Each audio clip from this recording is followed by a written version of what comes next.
दोस्तों नमस्कार और एक्सेल यूनिवर्स चैनल पर आपका स्वागत है एक और नई वीडियो ट्यूटोरियल के साथ। अगर आप एक्सेल में किसी रेंज से जिसमें डुप्लीकेट रिकॉर्ड्स भी हैं उसे यूनिक बनाना चाहते हैं तो उसके लिए हमारे पास रिमूव डुप्लीकेट टूल्स अवेलेबल है।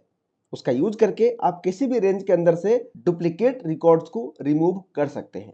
अगर यही काम फॉर्मूले से करना हो तो उसके लिए भी ऑप्शन अवेलेबल है, लेकिन अगर उस रेंज से सिर्फ डुप्लीकेट रिकॉर्ड्स यानी वो रिकॉर्ड जो एक से ज्यादा बार है उन्हें अलग करना हो, उनकी लिस्ट चाहिए, तो कैसे करेंगे? आज की इस वीडियो में हम इसी के ऊपर बात करने वाले हैं। तो चलिए स्टार्ट करते हैं।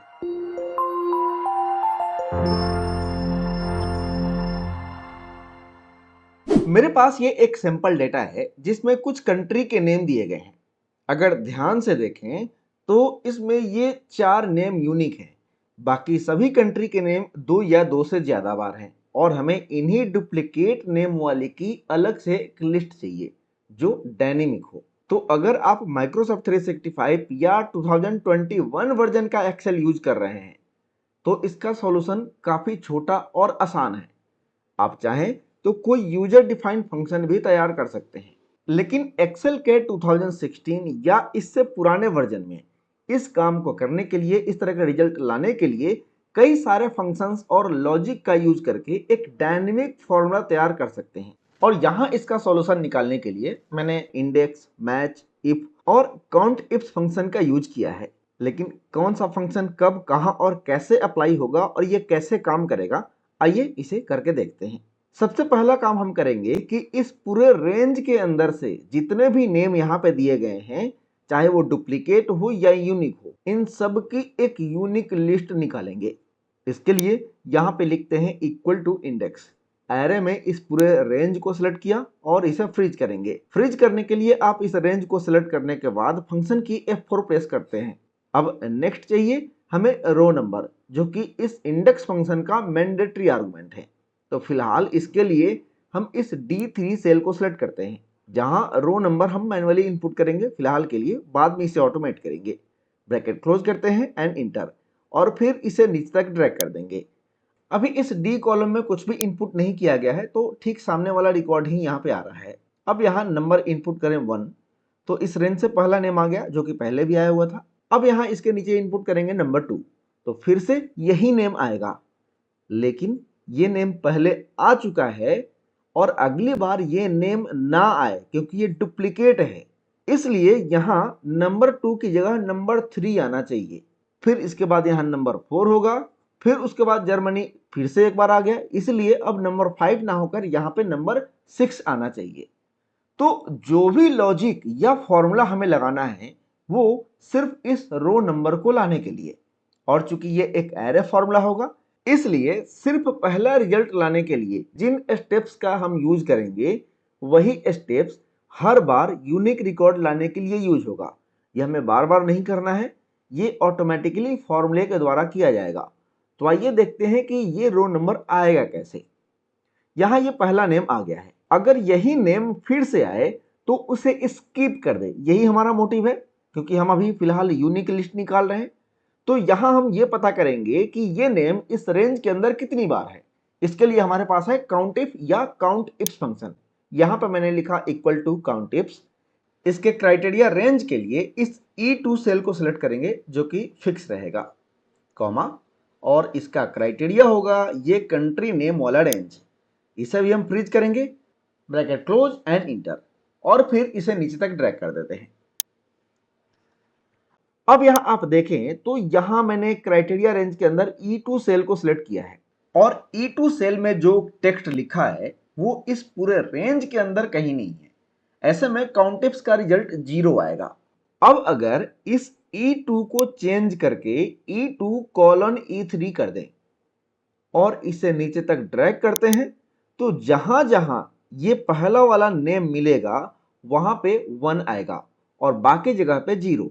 तो यहां इसे समझने के लिए हम इसे कॉपी करके इसके बगल वाले सेल में पेस्ट कर देते हैं और इसे नीचे तक ड्रैग कर देंगे और इस पहले वाले फॉर्मूले में E2 से E2 ही रखते हैं और इसे भी नीचे तक ड्रैग कर देते हैं। अब यहां मैन्युअली मैंने 2 एरे क्रिएट कर दिए हैं, एक में मैंने क्राइटेरिया रेंज दिया है E2 से E2 तक का और दूसरे में E2 से E3 तक का। अगर बात करें इस पहले फॉर्मूले की जहां मैंने E2 सेल का रेफरेंस लिया है, इसमें से पूछा जाए कि जीरो की पोजीशन क्या है या पहले जीरो की पोजीशन क्या है, तो जाहिर सी बात है इसका रिजल्ट 1 होगा।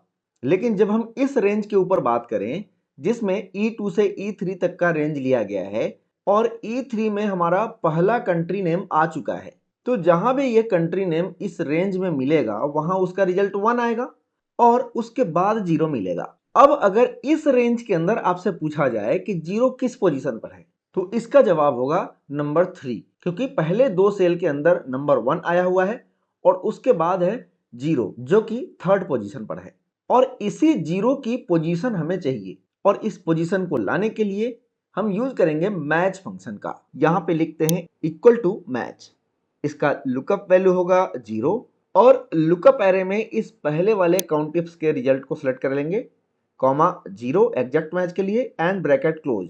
अब फिर से इसी मैच को इस दूसरे रेंज के ऊपर अप्लाई करते हैं, तो यहां पर रिजल्ट मिलेगा नंबर 3, जैसा कि मैंने आपको पहले ही बताया। तो इस तरीके से जो मैच फंक्शन को हमने दो अलग अलग रेंज के ऊपर अप्लाई किया है, अगर हम डायरेक्टली इस काउंट इफ्स फंक्शन को मैच के अंदर ही इंक्लूड कर दें और फिर इसे ड्रैग करेंगे तो हमें यही सेम रो नंबर मिलता चला जाएगा। तो आइए इसे अब कंबाइन करके लिखते हैं। यहां D3 सेल में लिखेंगे equal to match, lookup value में देंगे नंबर 0, कॉमा लुकअप एरे के लिए यूज करेंगे काउंट इफ्स फंक्शन, जहां हम रेंज देंगे E2 से लेकर E2 तक, जहां ये पहला E2 फ्रीज रहेगा, कॉमा इसके क्राइटेरिया के लिए इस कंट्री नेम वाले रेंज को सिलेक्ट करके फ्रीज कर देंगे, ब्रैकेट क्लोज करते हैं, कॉमा एग्जैक्ट मैच के लिए 0 एंड मैच का भी ब्रैकेट क्लोज और करेंगे यहां कंट्रोल शिफ्ट इंटर। अब इसे नीचे तक ड्रैग करते हैं तो आप देख सकते हैं कि इंडेक्स का रिजल्ट चेंज होता हुआ दिख रहा है, जहां पे हमें सिर्फ और सिर्फ यूनिक रिकॉर्ड ही मिल रहे हैं, यूनिक कंट्री के नेम ही मिल रहे हैं। अगर आपको सिर्फ यूनिक लिस्ट चाहिए तो इन दोनों को एक साथ कंबाइन कर दीजिए, इस इंडेक्स और इस मैच के रिजल्ट को, तो आपको एक सिंगल सेल फॉर्मूला बनकर मिल जाएगा। लेकिन हमारा पर्पस है यहाँ पे सिर्फ उन रिकॉर्ड्स को लाना जो 2 या 2 से ज्यादा बार है, यानी डुप्लीकेट है। तो अब हमें एक और एरे क्रिएट करना है जहां हम इफ के साथ काउंट इफ्स को यूज करेंगे।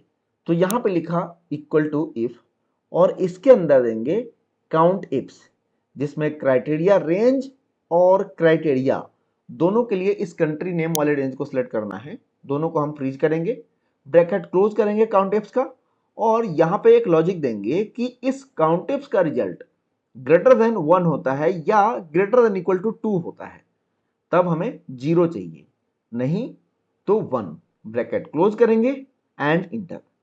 अब इसे नीचे तक ड्रैग करें तो 1 वहां मिलेगा जहां कंट्री नेम यूनिक है।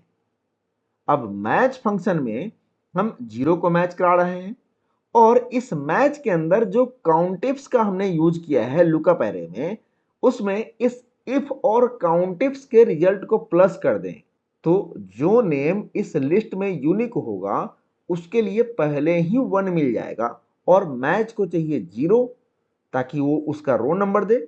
इसलिए मैच फंक्शन हमेशा नेक्स्ट आने वाले 0 को सर्च करके उसकी पोजीशन देगा।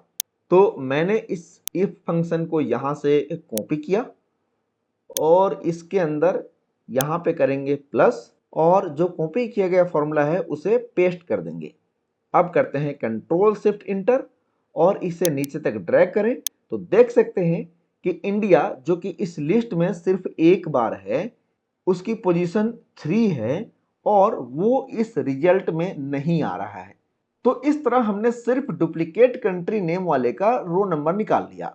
अब इसे इंडेक्स के अंदर रो नंबर की जगह इनपुट कर देना है, तो इसे यहां से हम कॉपी करते हैं और इंडेक्स फंक्शन के अंदर रो नंबर में जो D3 सेल है उसकी जगह पेस्ट कर देंगे और करेंगे कंट्रोल शिफ्ट इंटर।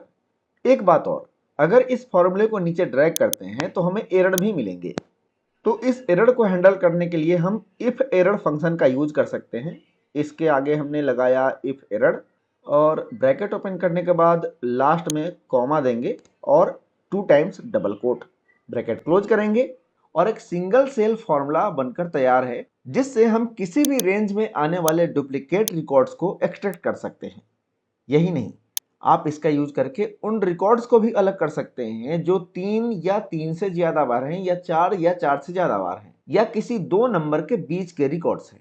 इसके लिए बस आपको इस इफ फंक्शन के अंदर नंबर 2 की जगह उस लॉजिक को या उस नंबर को इनपुट करना है, जैसा कि मैंने यहाँ पे इनपुट किया।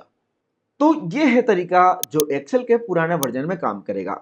अगर आपके पास ऑफिस 365 या 2021 है तो इसे करना काफी आसान है। इसके ऊपर ऑलरेडी एक वीडियो अवेलेबल है जिसके लिंक ऊपर आई बटन और नीचे डिस्क्रिप्शन में दी गई है। आई होप आप यहाँ बताए गए स्टेप्स को अच्छे से समझ गए होंगे। फिलहाल आज के लिए बस इतना ही। मिलेंगे नेक्स्ट वीडियो में ऐसे ही किसी नए और इंटरेस्टिंग टॉपिक को लेकर। तब तक के लिए नमस्कार। Thanks for watching this video.